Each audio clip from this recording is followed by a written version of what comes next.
राधे राधे बहनों, आप सभी को मेरा प्यार भरा नमस्कार। और मैं अपने YouTube channel music with Poonam में आप सभी का बहुत बहुत स्वागत करती हूँ।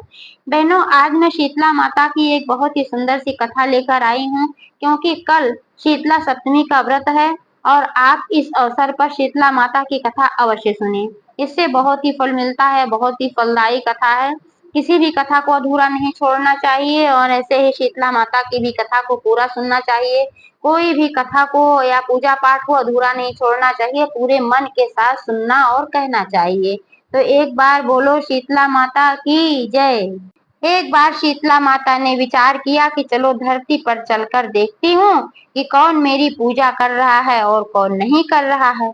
ऐसा विचार कर वो धरती पर आई और गांव-गांव में घूमकर, शहर-शहर में घूमकर देखने लगी कि किस जगह पर मेरी पूजा हो रही है, किस जगह पर नहीं। कई जगह पर तो उन्होंने देखा कि पूजा हो रही थी, लेकिन ऐसे घूमते घूमते जब एक गांव में पहुंची तो वहां पर उन्होंने देखा कि उस गांव का कोई भी व्यक्ति ऐसा नहीं था जो शीतला माता की पूजा कर रहा हो। वह तिथि थी सप्तमी की तिथि, शाम के समय आई थी। ऐसे घूमते घूमते आधी रात लगभग 11 बज गया। तब जब 11 बज गया, घूमते घूमते पहुंची एक घर के सामने। उस घर में किसी औरत ने चावल बनाया था और उसका माड़ निकाला था और वह पूरा गर्म था। वही गरम गरम माड़ उसने फेंका। जब वह माड़ उसने फेंका तो आकर शीतला माता के शरीर पर गिरा। जब शीतला माता के शरीर पर वह माड़ गिरा तो शीतला माता के शरीर पर तमाम फफोले पड़ गए, छाले पड़ गए और वह पूरा जलन से छटपटाने लगी और मदद के लिए बुलाने लगी, कोई है मेरी मदद करे, कोई है मेरी मदद करे। ऐसे ऐसे पूरे गांव में वो भ्रमण कर रही थी और मदद के लिए गुहार लगाती जा रही थी। उनको किसी चीज की क्या समस्या हो, तो सबकी समस्याएं दूर करती हैं, लेकिन वो तो सबकी परीक्षा ले रही थी कि कौन है इस गांव में या शहर में कि जो किसी की मदद कर सकता है, जो इंसानों की मदद करेगा, जो इंसान वही इंसान अच्छा है। तो इसीलिए वो ऐसे कर रही थी और उनको कोई समस्या नहीं होती, तो ऐसे ही घूम रही थी, लेकिन कोई भी उनकी मदद के लिए नहीं आया। ऐसे घूमते घूमते सुबह का 4 बज गया। तब जब 4 बज गया तो वहां पहुंची वो एक कुम्हार के घर के पास। वहां पर कुम्हारिन सुबह के 4 बजे ही उठ गई थी और अपने कामों में लग गई थी, झाड़ू बहारू अपना सब कर रही थी। तो उसने देखा कि एक बूढ़ी औरत छटपटा रही है जलन से और गुहार लगा रही है कि मदद करो, फफोले पड़े हुए हैं। तो तुरंत कुम्हारिन अपना काम छोड़ दी और भागी भागी आई, बोली कि माता जी आप मेरे घर चलो, मैं आपकी थोड़ी सेवा कर देती हूँ, देखती हूँ कि क्या हो पाता है। तो शीतला माता उसके घर गई तो कुमारिन ने शीतला माता को बड़े प्यार से बैठाया और घड़े में पानी ले आई, खूब ठंडा ठंडा पानी लेके आई। शीतला माता के ऊपर पूरा ठंडा पानी डाल दिया। ऐसे ऐसे उसने कई घड़े पानी डाल दिया। जब शीतला माता के ऊपर कई घड़े से पानी पड़ा ठंडा, तब उनको ठंडक प्रदान हुई और उनको काफी आराम मिला। जब उनको आराम मिला तो बहुत प्रसन्न हुई। कुम्हारिन ने कहा कि हे माता, मेरे पास खाना कुछ रखा हुआ है बासी, तो ले आए, उसको आप खा लीजिए, क्योंकि आप पता नहीं कब से घूम रही हैं इस तरीके से, तो आपको भूख लगी होगी। तो माता ने कहा हाँ ले आओ, क्या रखी हो। कुम्हारिन ने कहा मेरे पास बासी रोटी है और दही भी मैं रखी हूँ थोड़ी सी, वही आपके लिए मैं लेकर आती हूँ। तब कुम्हारिन आई और उनको बासी रोटी और दही दिया खाने के लिए और खूब ठंडा ठंडा पानी दिया पीने के लिए घड़े का। माता ने दही और रोटी खाया और वो बहुत प्रसन्न हो गईं। जब वह प्रसन्न हुई तो उन्होंने कुम्हारिन से कहा कि हमको जो है थोड़ा विश्राम करने के लिए जगह दे दो।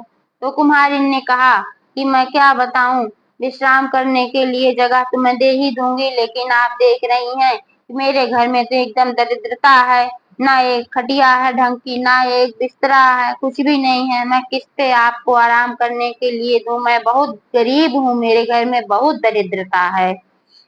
तब शीतला माता ने कुम्हारिन से कहा हे बेटी, तुम्हारी सेवा से मैं बहुत प्रसन्न हूँ। अब तुम्हारे घर में कोई भी दरिद्रता नहीं रहेगी।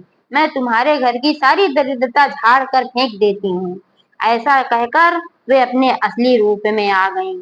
गधे पर सवार, एक हाथ में झाड़ू, एक हाथ में डलिया बहुत सारे सुंदर सुंदर वस्त्र और आभूषण से सुसज्जित एकदम दमक रही थी। यह देखते ही कुम्हारिन एकदम अवाक रह गई। उसने कहा, अरे ये तो माता है। तो पहचान गई, बोली कि आप तो देवी भगवती हैं और आप गुड़िया के रूप में यहाँ को फिर घूम रही थी। तब शीतला माता ने कहा, मैं सबकी परीक्षा ले रही थी बेटी कि कौन कैसा है। यहाँ पर कोई भी मेरी पूजा भी नहीं कर रहा था और मैं मदद के लिए इतना चिल्लाई, कोई मेरी मदद के लिए भी नहीं आया। लेकिन तेरे घर में कुछ भी नहीं है, खाने पीने का भी नहीं है, कोई भी, उसमें भी तुमने मुझे खिलाया। ये भी नहीं सोचा कि रखी रहेगी तो तू खुद खाएगी, फिर भी तूने मुझे खिलाया। मुझे बहुत ठंडक प्रदान हुई तेरे ठंडे घड़े के पानी से और दही से, सब मुझे बहुत अच्छा लगा, इसलिए मैं बहुत प्रसन्न हूँ और मैं तेरे घर की सारी दरिद्रता झाड़ देती हूँ। और शीतला माता ने एक हाथ से झाड़ू लिया ही था, एक हाथ में डलिया उठाया, उसके घर की सारी दरिद्रता झाड़ कर डलिया में भर के उठा के बाहर फेंक दिया। अब तो कुम्हारिन के घर में एकदम धन संपदा पूरा भर गया, उसके घर में किसी भी चीज की कमी ही नहीं रह गई। इसके बाद फिर शीतला माता ने कहा, बेटी इतना तो मैंने जो तुझे दिया है तो बहुत कम है, अब तू मेरे से कुछ मांग, वरदान मांग, क्या मांगती है। कुम्हारिन ने कहा, हे माता, मैं आपसे यही वरदान मांगती हूँ कि जो भी औरत आपकी पूजा करे, आपको ठंडे बासी भोजन का भोग लगाए, आपके ऊपर ठंडा जल चढ़ाए, दही चढ़ाए, लौंग इलायची वगैरह से आपका पूजन करे, तो आप उसके सुहाग की रक्षा करना, उसके बच्चों की भी रक्षा करना, उसके घर में सुख संपत्ति बनाए रखना। और जो पुरुष भी आपके ऊपर ठंडा जल अर्पित करे, आपकी पूजा करे, उसको भी धन संपत्ति देना, उसके व्यापार में भी लाभ करना, मैं यही वर मांगती हूँ।